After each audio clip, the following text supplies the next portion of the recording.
Welcome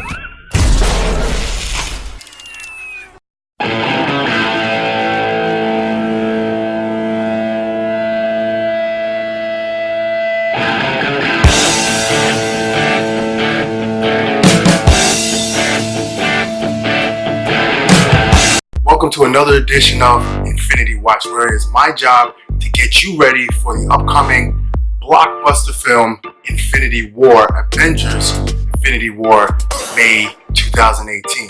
We're going to be talking about it, you guessed it, my man, Iron Man 2.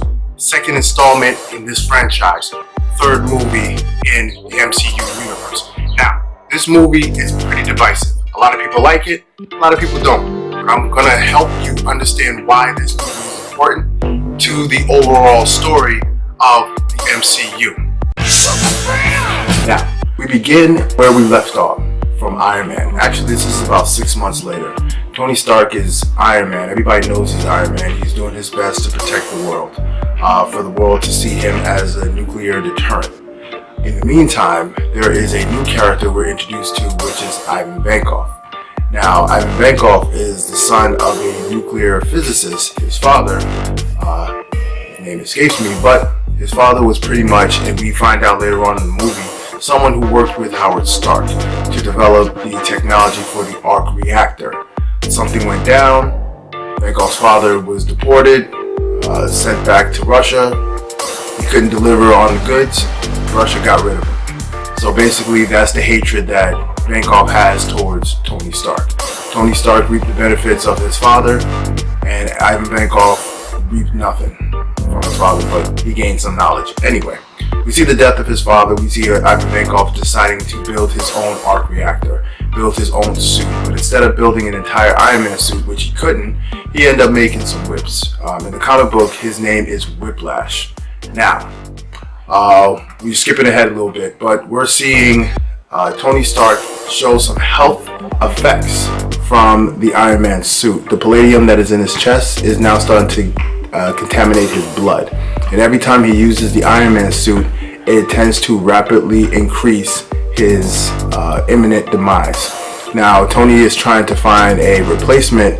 However, he is falling short. He cannot create a replacement because the elements that he have to his disposal from the element chart does not seem to fit a match for what he needs. So, what do any person do when they are faced with the reality that they might die?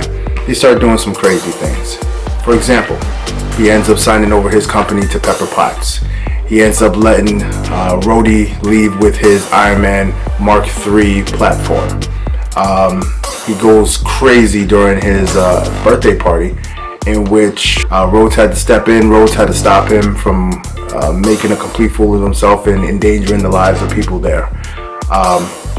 We see in this movie, this is a lot of house cleaning in this movie. What I mean by that is, it's the story is more build up for the rest of the MCU, more build up to other stories that are coming down the pipe.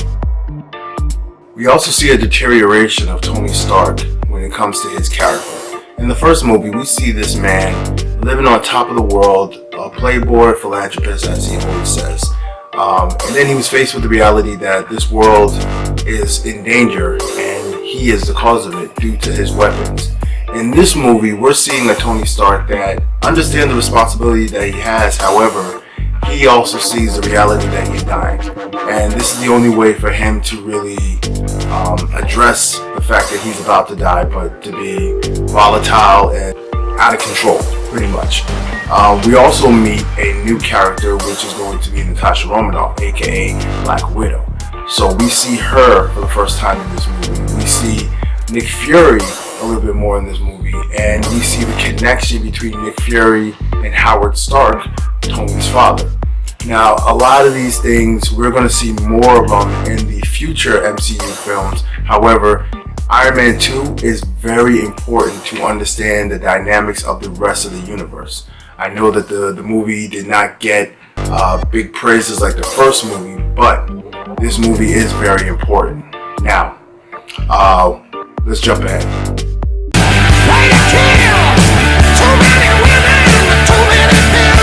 Tony Stark makes his way over to his Stark headquarters so he can speak to Pepper Potts. But Pepper gives him the cold shoulder. In fact, everybody gives him the cold shoulder. It's kind of messed up. Anyway, he begins to leave, and then he looks over. He sees the Stark Expo that his father designed. However, he's seeing it from the bird's eye level, from above. He looks at it, he studies it, and he realizes that there's something more than just an outline of the actual property. He brings it over back to his place. Jarvis does a scan of it. After doing a little bit of tinkering, he ends up creating a new element.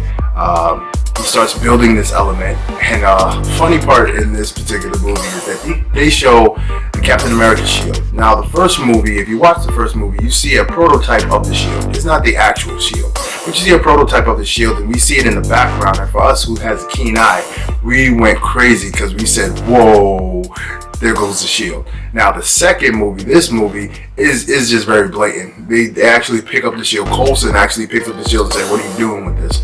And he uses that to balance his machine in order to synthesize the element.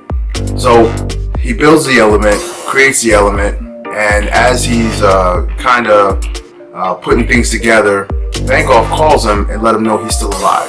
Pretty much, he's letting him know that, yeah, I'm coming to get you, and I'm doing it tonight. So Tony realizes that he's going to make his move at the expo while Justin Hammer is giving a presentation. He puts together his new suit with his new chest plate. He goes over there, stops whatever Vankoff is trying to do, but Vankoff has control of all of Hammer drones, droids. Man, that's a tongue twister. Hammer droid. Whatever. Anyway, cut it.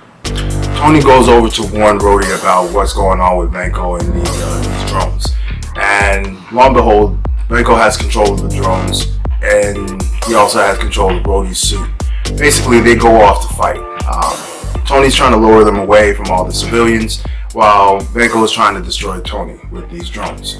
A little bit of a scuffle happens. They end up meeting up in this garden area, place, something. Long story short, not even long story short, let's get into this. Black Widow. So we first see her just looking regular, as a regular assistant, and then we see her in her outfit. And man, she went to work on some guards, and she took out some guards with no problem. It was very funny to see that. So now Tony makes his way over to the Expo Center so that he can try to get through to Rhodey and let him know that Vanko has control of the drones. Now, as he's going there and as he gets there, he tries to talk to his buddy, but the drones start to act up. Vanko is starting to control the drones to attack Tony. So Tony takes the fight outside the expo. At the same time, Black Widow gets the information from Hammer by putting him in some type of Kimura lock, whatever you want to call it. She gets the information that she needs. She takes Happy Hogan, heads over to Hammer Industries. Now, she gets in there, and this is the first time we see Black Widow do her thing. She took out all these guards with no problem. And she did it with so much swag, it's not even funny. Pretty much, they get there, but Vanko is gone. We get back over to the expo. Now this fight is continuing. Long story short, Black Widow gets inside of the program, reboots Rhodey's suit, and now Rhodey has control of the suit. And Tony has his best friend back, as they say in the movie. I don't know why they said that in the movie, but okay. So now all the drones come, and then we see, listen, you read the comic books, if you ever watched the cartoons, you will understand how cool War Machine is. When we realized that War Machine was going to be in this movie, all I wanted was that Uzi, that 50 cal, whatever you want to call it, that's on his shoulder, go ham. I wanted to see that thing destroy everything. War Machine is basically what the name is. He's a war machine. So he has bullets for days. And this is exactly what we see. We see the fight go on. We see, oh my goodness. You know what? Here's a little clip. Did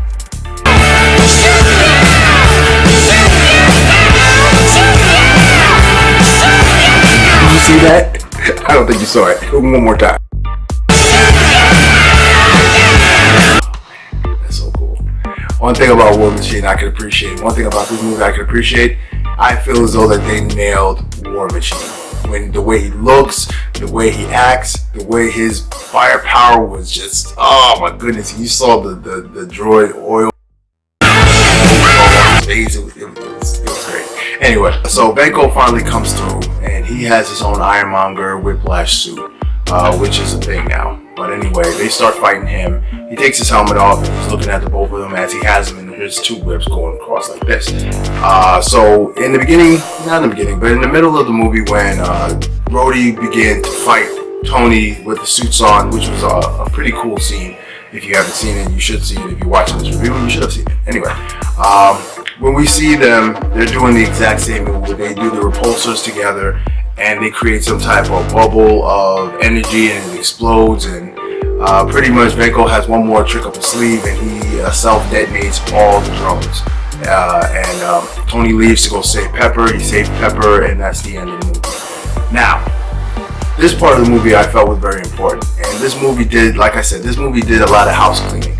It did a lot of stuff that was going to build up to the Avengers movie. Now we see him, Tony, in this warehouse, and on the screen we see a scene from the Hulk. And remember when I talked about the Hulk, I was referring to certain key elements in the Hulk that's going to refer to some of the key elements in these movies. Now the reporter that is talking about the Hulk and the Hulk at this university, that is the same report that we see on the screen. Another big thing is that on the screen you see a map of the world, and there are parts in the map where there are highlights. So there's one highlighted in New Mexico, which we're going to discuss in the next movie. There's one that is in the, I want to say Greenland, maybe, I don't know, the North Pole, but I'll come back to that one. There's also some spots in Africa. And even though this movie came out so long ago, they started to make references to the movies that are to come. Anyway, the part of the North Pole, that indicator started to glow and started to light up. That is the indicator that tells us that another person is in that area. A certain captain is in that area, and we will visit that when the time is right. Now, we're seeing them look over stuff and talk about Tony's, Tony's behavior and everything like that. And pretty much Nick Fury says, "We want to use you as a consultant." Now, at the end of Hulk, we see Tony walk in and say, "Hey, we're putting a team together," but we didn't get that far. So we see those connections right there. Now, at the end of it, he gets a pin. Rhodey gets a pin by the senator, and that's pretty much the end of the movie. Once again, it built a lot of storylines. It built a lot of stuff for the MCU. We see a little bit more of Howard Stark, the older Howard Stark. We see the dynamic between him and Tony, why Tony doesn't really love his father as much as he loves his mother. The type of guy that his father was. We see that in this movie. We also see, what else do we see? Man, we see how Tony goes from wanting to just end himself and just want to get rid of everything, and now he has a new lease on life. Now he has a new focus on life and what he wants to do. And now that he has a new chest plate, he's ready to go. So we see a lot of dynamics there as well. We also see more dynamics between him and Rhodey. How Rhodey is the responsible one and Tony is the reckless one, which calls back to the comics. This movie was really good. I really enjoyed it. It wasn't as good as the first Iron Man, but it's always hard to live up to the first movie when the first movie was a complete success. But man, I really enjoyed this movie. I hope you guys enjoyed this movie. Take the time to look at it, to watch it. Don't listen to what people say about this movie. The movie being, it sucked or it wasn't as great as the first one. Don't even look at that. If you're looking at these movies to understand the overall story, you need Iron Man 2. Because Iron Man 2 does break down a lot of things that's going to help you to understand what goes on in the future films. And trust me, in the future films, I will be calling back to what happens in this movie. So, once again, keep watching, keep understanding, and thank you for joining me on this journey. Thanks for hanging out with me. Leave your comments, leave your thoughts below. Like, share, subscribe, whatever you want to do. And for the end of this, I don't know what to say. But, man, if I had one of them things right there, figure it. Sam's out.